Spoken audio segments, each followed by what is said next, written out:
అన్న నా పేరు రమేష్ అన్న. ఇప్పుడు కాంగ్రెస్ గవర్నమెంట్ ఇచ్చే 6 స్కీమ్లో మీకు 200 యూనిట్స్ కరెంట్ వస్తుందన్నా. ఎలా ఉపయోగపడుతుంది? మాకు నెలకు వచ్చి ఒక 800-900,000 రూపీస్ మిగులుబాటుగా అవుతుంది.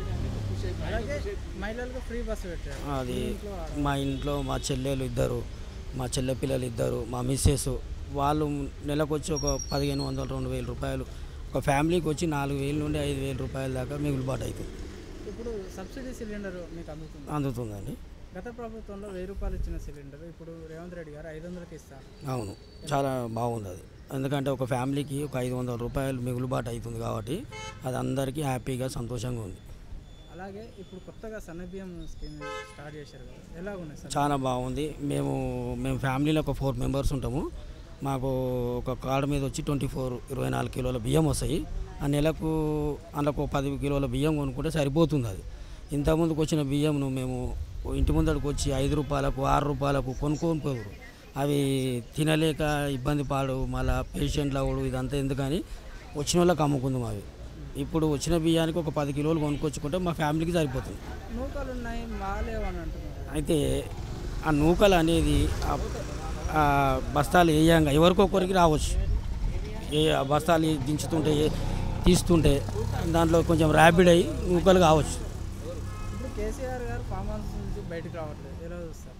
ఆయన ఇన్ని రోజులు దొరలాగా బతికిండు కదా, ఇప్పుడు మళ్ళీ వచ్చి నేను అదే ఆయనకు రాజయోగం కావాలంటే దొరకదు ఇప్పుడు. అందుకని ఆయన ఫామ్ హౌస్లోకి వెళ్ళి బయటికి వెళ్తలేదు. జనాలకు రావాలన్నా కూడా ఆయనకు 10 ఏళ్ళు జనాలను ఇబ్బంది పెట్టిండు కాబట్టి బయటికి రావాలన్నా కూడా కొంచెం ఆయనకు మనసు కరెక్ట్ లేక రావట్లేదు. అది 100%గా. రేవంత్ రెడ్డి గారు ఇంత ప్రజాపాలన అందిస్తున్నారు. కేసీఆర్ రోజు ఏదో ఒక విధంగా ఆయన అంతే కదా. 10 ఏళ్ళ పరిపాలనలో వాళ్ళు ఈ రాజయోగం అనుభవించారు కాబట్టి ఏదో రకంగా ఉన్న అతన్ని కొంచెం ఇబ్బంది పెడితే ఇట్లన్నా మాకు కొంచెం లబ్ధి పొందుతామేమో. మళ్ళీ వచ్చే గవర్నమెంట్ వరకు మళ్ళీ అందరు ఉన్న వాళ్ళని అందరు మభ్యపెట్టేసి మళ్ళీ మేము రాజులం అయిదామన్న ఆలోచనతో చేస్తారు తప్ప పబ్లిక్ మీద ప్రేమతో మాత్రం కాదు. ఇప్పుడు రేవంత్ రెడ్డి గారి పరిపాలన బాగుందా, కేసీఆర్ గారి బాగుందా? 100% రేవంత్ రెడ్డిదే బాగుంటుంది. అంటే ప్రజా పరిపాలన అని ఒకటి పెట్టారు. అవును, దాని ద్వారా ప్రజల సమస్యలు అన్ని సమస్యలు ఒక్కొక్కటిగా క్లియర్ అవుతుంది. రైతులకు ఎలాంటి లాభాలు? 100%. మొన్న 2 లక్షల రుణమాఫీ అయింది. హ్యాపీగా ఉన్నారు. ఉన్న రైతులందరూ సంతోషంగా ఉన్నారు. ఏ గవర్నమెంట్లో కానీ ఏ రాష్ట్రంలో కానీ ఇంత పెద్ద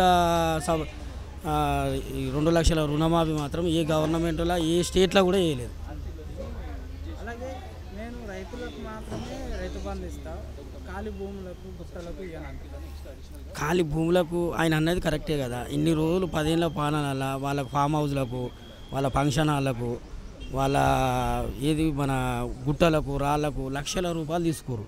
ఉన్న రైతుకు లబ్ధి పొందలేదు. ఇప్పుడు రేవంత్ రెడ్డి గారు ఎట్లా అంటే ఓ 2 ఎకరాల నుండి ఒక 10 ఎకరాల వరకు అనేది క్లియర్. అది ఈ లక్షలు 100 ఎకరాలకు ఇవ్వడం అనేది ఉన్న రైతులు లబ్ధి పొందలేరు. అందుకనే ఈయన తీసుకున్న డిసిజన్ కరెక్ట్. అది 100%. 2 సార్లు కాదు, ఆయన 3 సార్లు కూడా అవుతుంది. Subscribe us and press the bell icon for more interesting updates.